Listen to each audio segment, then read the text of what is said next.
November 4th, 1978, Grove Stadium, Winston-Salem, North Carolina.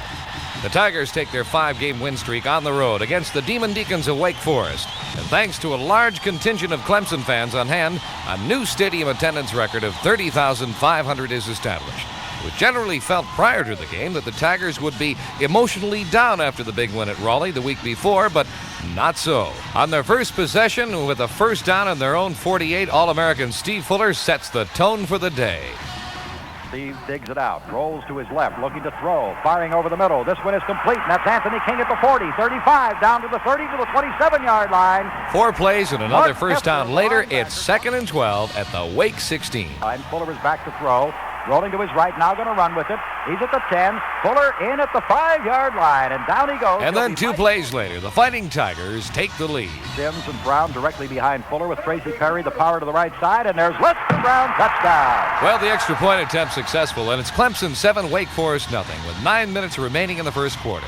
Less than 6 minutes expired before the Orange and White score again, this time on an Obed Ariri field goal from 37 yards out, which capped a 70-yard drive. In the second period, leading 10-0, Willie Jordan puts the Tigers in scoring position again. Jordan grabs it off at his own 41, 45, midfield, 45, into the 40, down he goes at the 37-yard line. Following a 5-yard penalty, it's 1st and 15 at the Deacons' 42. There's Fuller rolling left, looking to throw over the middle. Tuttle, he's at the 15, away to the 10, the 5, Tuttle, touchdown! It's a big play by the freshman from Winston-Salem as the Tigers move ahead 17-0. The game no longer in doubt. The Tigers coast to a big win over the Deacons. Final score, Clemson 51, Wake Forest 6.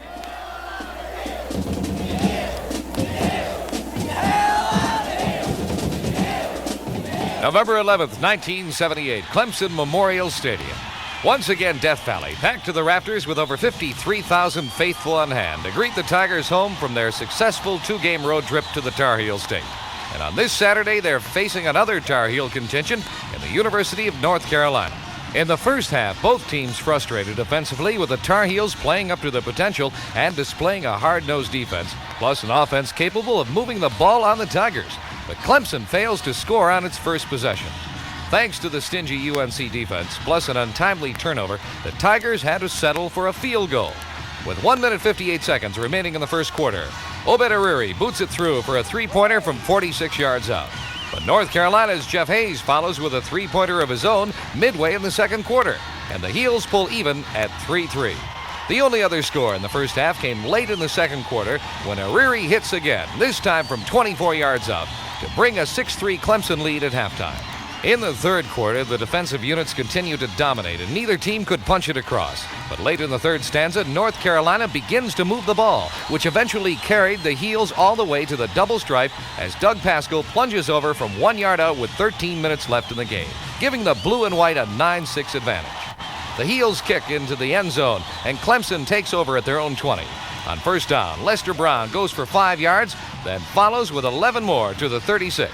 It's 1st and 10, and on this, the third play of the drive, the Tigers go to the air. Here's Fuller back to throw. Going to throw deep over the middle for Butler. Jerry with a good comeback to the football, and he grabs it off at the 39-yard line of the Tar Heel. And all of a sudden, it's a Tiger first down on UNC's 39 after the 25-yard completion. 2 plays later, Fuller hits Anthony King to the 28. The Tigers convert the first down on 4th and inches as Lester goes over the top. It's 1st and 10 at the Tar Heels' 28.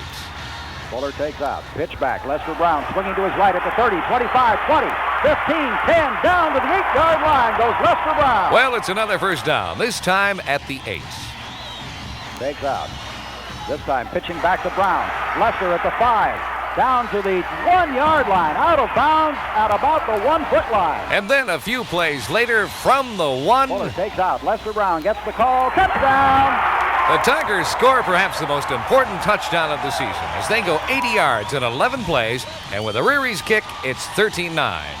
Now it's a matter of protecting the lead with 9 minutes to go. Both teams exchange punts over the next several critical minutes, but the Tigers soon find themselves backed up at their own 24, faced with a 4th down, which brings punter Dave Sims into the game with just over 3 minutes remaining.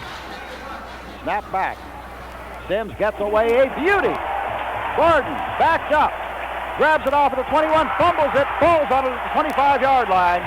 A 55-yard punt by David Sims. That's clutch kicking. Now it's a matter of holding the heels one more time. But the blue and white keep on coming. A completed pass plus a 15-yard penalty against the Tigers puts the ball on the Clemson 45. Another completion takes the ball to the Clemson 32. Dupek in a split backfield behind him. Back to throw down the left side. It's intercepted.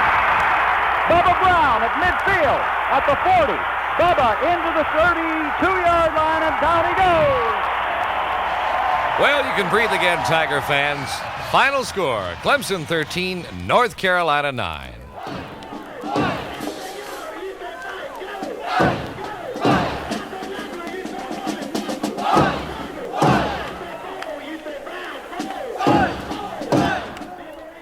November 18th, 1978, College Park, Maryland. Byrd Stadium on the campus of the University of Maryland. This is the ACC Classic matchup.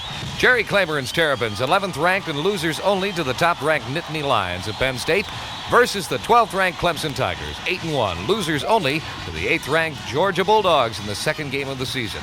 Both the Terps and the Tigers enter this game 5-0 in the conference. This one is for all the marbles. The game starts out with the defensive units dominating play early. Bottled up deep in their own territory, the Tigers are unable to move the ball in the first quarter. And the Terps, taking advantage of field position, jump out in front with 47 seconds remaining in the first quarter when Alvin Maddox scores on a 3-yard run, capping a 61-yard drive in 12 plays to give Maryland a 7-0 edge. But the Tigers are not to be denied. With 9 minutes, 20 seconds remaining in the half, Steve Fuller dives in from the 1-yard line to end a determined 80-yard drive. And with the Rury's conversion, the Tigers draw even at 7-7. From this point on, this matchup for the ACC Championship develops into one of the premier gridiron battles in conference history. The big play dominates from here on in, starting with this play with only 22 seconds left in the half. Snap back, Sims gets it, they block it! Down around the 2, the 1, and in the end zone, it's going to be picked up for a touchdown. And the Terps take a 14-7 lead into the locker room. Let's move to the third period with a little over 5 minutes remaining. The Tigers are still trailing 14-7 and are backed up in their own territory short of the 13-yard line.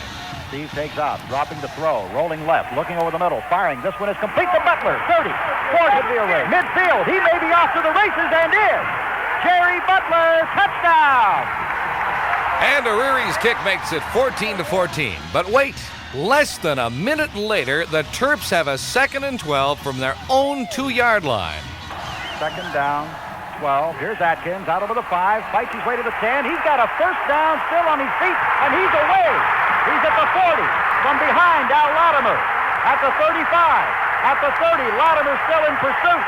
Gets in, but cannot pull him down. It's a touchdown. And the PAT is good. The seesaw dips toward Maryland now, 21-14. But hold on to your seat. 3.5 minutes elapse, and the Tigers are faced with 3rd and 9 on their own 37. Steve drops the throw once more. He's looking for Dwight Clark over the middle. He's got it at midfield, and he's off to the races.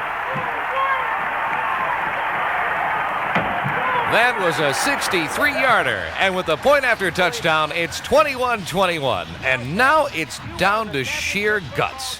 The Tigers take possession at their own 30 with 10 minutes remaining in the game.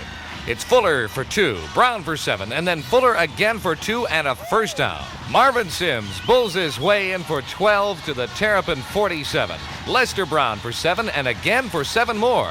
Fuller to Butler for 9 yards to the 23. Lester carries for 7, and it's 1st and 10 at the Maryland 16. Takes out. Marvin Sims at the 10 to the 5-yard line. And now it's 1st and goal from the 5. Fuller now reaches down under, takes out.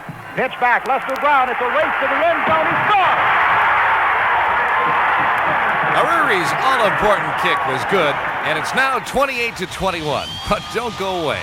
The Terps charge back and move all the way to the Tiger 7, where they're 3rd and goal to go. Out comes Maryland. Power I formation this time. O'Hare leads them up to the football, takes out, rides it off. This is a halfback pass is being set up, but there's nowhere to go, and down goes Richard. Back around the 18-yard line. Bubba Brown got to him. Then Coach Jerry Claiborne settles for a field goal, and the Tigers survive an onside kick and run the clock down. The Tigers win it. They're the champs, winning the ACC title for the first time since 1967. Let's go down to the locker room with the champs.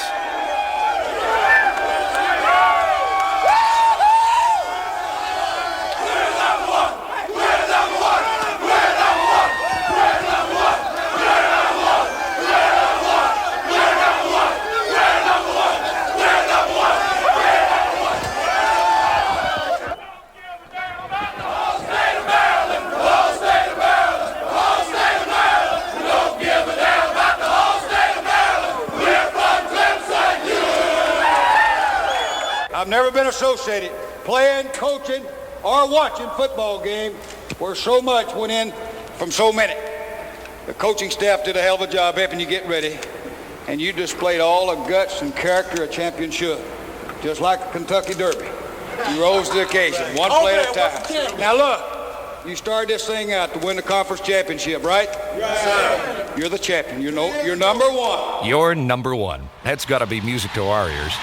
Well, following the Maryland victory, the Tigers were offered, and they accepted, another invitation from the Gator Bowl, this time to challenge the Ohio State Buckeyes of the Big Ten. But that comes later.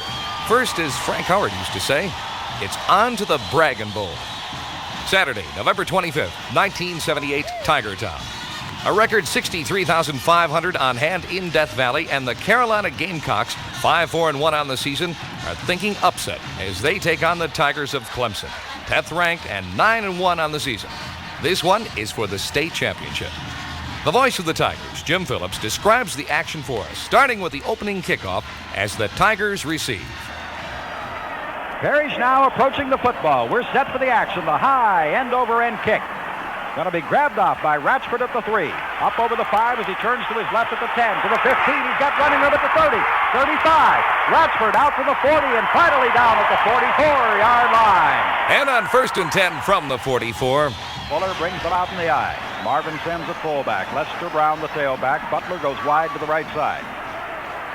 Fuller up under center, takes out. This time Sims gets the call. 50, 45, 44-yard line before he goes down. And another 1st and 10 at the Carolina 44. Fuller out from there, gives off to Lester Brown. Big hole of a left tackle, 35. Lester into the 30-yard line before he is pulled down. And it's 1st and 10 again, this time at the 30. Steve at quarterback at the 30-yard line of the Gamecocks. Takes out. This time is keeping. Turns up over left side at the 20-yard line. And down he goes at the 17-yard line. A few plays later, it's 4th and 1 at the 9. Fuller up under center. Power I formation. This time it is Lester Brown. First down at the 5, the 4, the 3, the 2, down to the 1-foot line. And then it's Fuller again. Where it is 1st and goal, Tigers. Power I again. Fuller, touchdown. And the Tigers score on first possession again to make it 7-0. Zion McKinney of Carolina fumbles the kickoff, and it's Clemson's ball, 1st and 10 at the USC 35. Let's move now to 3rd down at the 28. Takes out. This time, keeping, pitching out on the corner. Brown, first down. He's at the 20, 15. Lester down to the 8-yard line. And then 2 plays later from the 1. Fuller at quarterback. Lester Brown. Touchdown. Would you believe 14-0 with 9 minutes 34 seconds left in the first quarter? Later in the first quarter, a David Sims punt is fumbled, and Jeff Bostic pounces on the loose ball at the Carolina 26. And 9 plays later, the Tigers are on top 21-0 after Lester Brown's second TD. The Gamecocks take charge at this point, and over the next 10 minutes of action, they put 14 on the board. With 6:05 remaining in the half, the Clemson lead is down to 7 at 21-14. But the Tigers regroup and put together a spectacular drive that carries them 86 yards down to the Gamecock 7. Fuller has them in the eye. Steve takes out. This time, rising. Tracy Perry for the touchdown. The point after was good, and it's 28-14 with 1 minute 6 seconds left in the half. And 47 seconds later, wide to the right side, Zion McKinney flanks out. Larry Harper at quarterback sets them down. Takes out, is dropping to throw. He is looking, firing deep down the right side. This one is going to be picked off. Rex Barnes got it, 30. Swinging to his right behind some blocks now, up over the 35 to the 40. Barnes at midfield, down the sideline, and all the way down to the 32-yard line. That stops the clock with 3 seconds remaining. And with those 3 seconds left in the half, Obed Ariri comes in to attempt a field goal from 49 yards out. Spot, kick up. Kick's got the distance. Kick is good. In the third quarter, the two teams traded field goals, and the score was 34-17. Now we'll move on to the fourth quarter with the Tigers on the move at the Carolina 21. Fuller up under center once again. Takes out. Again. This time keeping. Fake the handoff and keeps to the 10, to the 5-yard line. Then 3 plays later on 4th and goal. All right, Lester Brown, touchdown!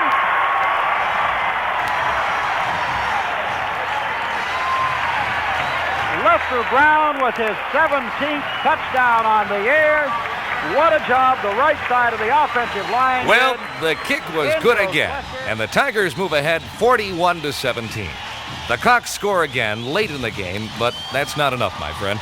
Clemson rolls to its 3rd straight victory over Carolina.